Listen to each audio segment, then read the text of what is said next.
The name's Bill, of course, with my wife, Lesley. Came here 22 years ago. Nobody lived on this island. Oh, it was completely out of control. We came here with a very, very small budget. We had a dream. My dream was like 2 coconut trees with a hammock in between, and hers was a little small plot of garden, you know, so she could grow a few tomatoes. And maybe one day we'd build a little house, and that was our dream. People always used to laugh because I had so many plants on the boat that they kept saying, "When are you guys moving ashore?" We had palm trees and flowers and herb gardens, and so it was just finally a transition to move the pots ashore and live there. We have citrus trees and all of the vegetable gardens and a good variety of vegetables. The challenge is trying to grow in the summer, but we have a solar-powered chest freezer, so that takes care of a big worry as far as keeping food for the hottest part of the summer.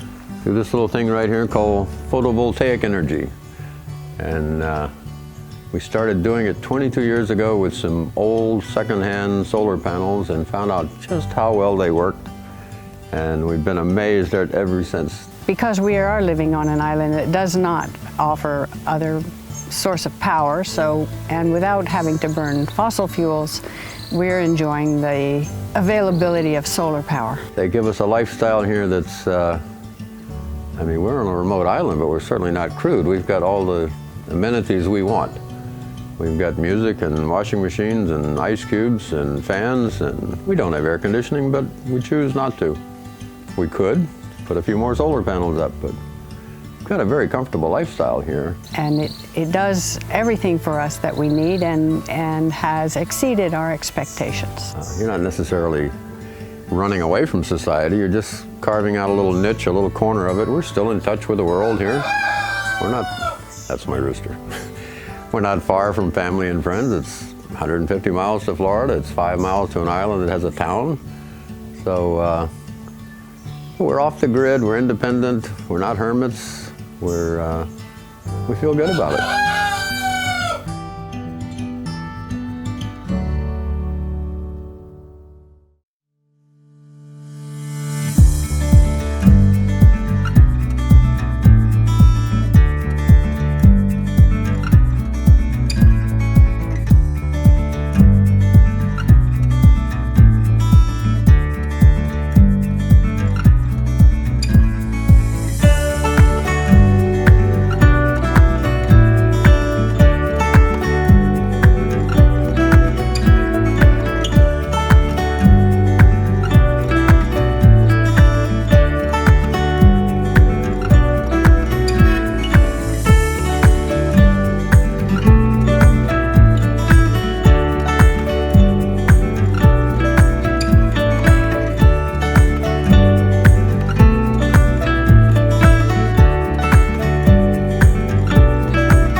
We think we're doing the right thing here because I read a slogan one time about when you're proceeding in the right direction, doing the right thing, the whole universe will conspire to help you get there. It's like we need poets and artists and we need doctors and lawyers.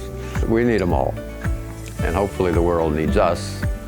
And that's why we try to do a little good back for the world. We try to plant a few seeds here and there. We meet young people and old people and we try to show them that it can be a good life. There's some good points to it. There's ideas we share that sometimes people go back home and start thinking about and say, well, we could do this or that. And so in that sense, we feel like we're doing a little good for the world. And it's important. Satisfaction, and I think that's one of the keys. You can't go through life without having some self-satisfaction. And it doesn't matter if you're a plumber, a mechanic, an artist, an author. You do these things not so much for the money as for the good feeling you get from doing it. Self-satisfaction.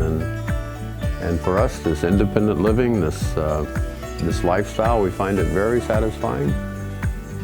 But it must have been a good dream because it got completely out of control. I now have 200 coconut trees and she's got a half-acre garden and she grows things just for the sake of growing them, exotic things that don't normally grow here, and besides growing all the basic foods. And goodbye here?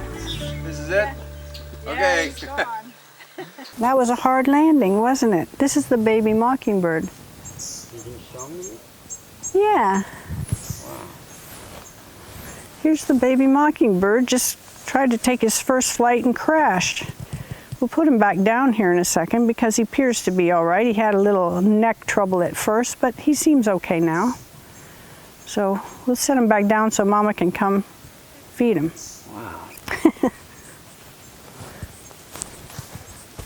I think he ran into the fence, but I'm surprised Mama's not close by. All right, how you doing? You okay? Oh yeah, you're good now, aren't you? There you go. Call Mom.